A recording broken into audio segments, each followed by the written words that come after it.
warm, golden afternoon. Sunlight streamed through the tall classroom windows, casting a gentle glow on rows of curious students.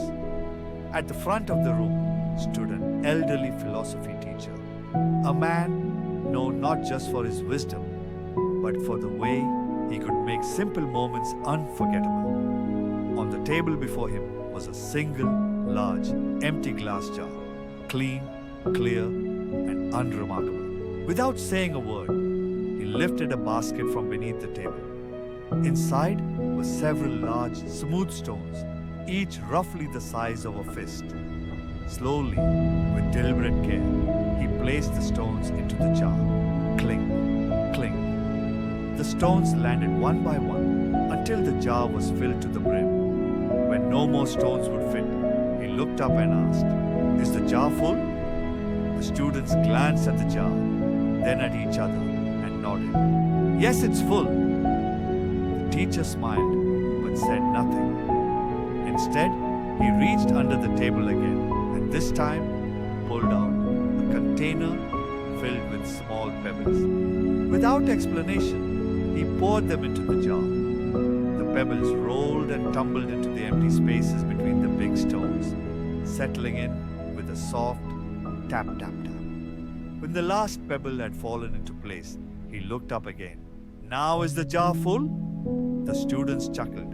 "Yes, now it's really full." The teacher's smile widened. He reached under the table for the third time and revealed a bag of fine sand. The grains trickled down like a golden waterfall, sliding into every gap between the stones and the pebbles, filling every hidden space. The students burst into laughter. Surely this time there could be no more room. "Full now?" the teacher asked. "Definitely full," they replied in unison. But the teacher wasn't finished. From beside the jar, he picked up a glass of water. Slowly, he poured it in. The water seeped into the sand, filling even the tiniest, invisible spaces. Now the jar was truly full. The teacher rested his hands on the desk and looked around the room. The laughter faded. The air seemed to grow still, as if the whole class knew something important was about to be said. "This jar," the teacher began in a steady, gentle voice, "is your life. The big stones are the things that truly matter. Your family, your health, your values, your dreams, your purpose. If you lose everything else, but still have these, your life will still be full. The pebbles are the other things that matter. Your career, your home, your friendships, your responsibilities. They give life shape and support. The sand is everything else. The small stuff, arguments, distractions, endless scrolling, meaningless tasks. If you fill your jar with sand first, you'll never have room for the pebbles, and certainly not for the big stones." He paused, letting the words sink in. The students sat motionless, absorbing the quiet power of the lesson. "And the water?"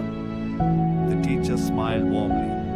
"That's the simple joys, the unexpected laughter, a walk in the rain, a sunset that takes your breath away.